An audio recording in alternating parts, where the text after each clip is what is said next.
તો આજે આપણે આવી ગયા છે જેલ ભજીયાના સગમ કઈના વિશે આપણે વધુ માહિતી જાણીએ।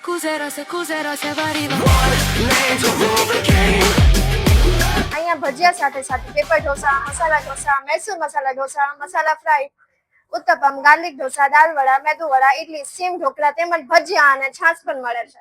કહેવામાં આવે છે કે વર્ષોથી રાજકોટની આ ફેવરેટ જગ્યા રહી છે। સવાર હોય કે સાંજ અહીં ભીડ તો તમને હંમેશા જોવા મળશે। અહીંયાની દરેક આઈટમો સિંગતેલમાં બનાવવામાં આવે છે અને એ બી એકદમ વ્યાજબી ભાવે। તો જેલ ભજીયાની શરૂઆત ક્યારે થઈ હતી અને કોણે કરી હતી? ગુજરાત રાજ્યના ડીજીપી શ્રી ડોક્ટર કે.એલ.એન. રાવ સાહેબના વરદ હસ્તે થઈ હતી। તારીખ 14/3/2023 ના રોજ અમે ઓપનિંગ કર્યું છે। અને અહીંયાનું બધું હેન્ડલિંગ કોણ કરે છે? રાજકોટ મધ્ય જેલના અધિક્ષક શ્રી વીપી ગોહિલ સાહેબ, સિનિયર જેલર શ્રી પી.કે. ચુડાસમા સાહેબ તથા ઉદ્યોગ જેલર શ્રી ડાભી સાહેબ ના વરદ હસ્તે તથા એમના માર્ગદર્શન હેઠળ અમે સંચાલન કરીએ છીએ। તો જેલ ભજીયા પાછળનું વિઝન શું છે?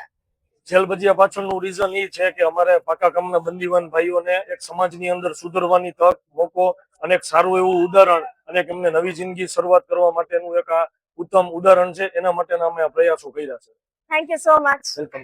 જો તમે હજી સુધી અહીંના ભજીયા નથી ચાખ્યા તો જરૂરથી એકવાર પધારજો અને આવી જ માહિતી માટે રાજકોટ સ્ટેટને ફોલો કરજો।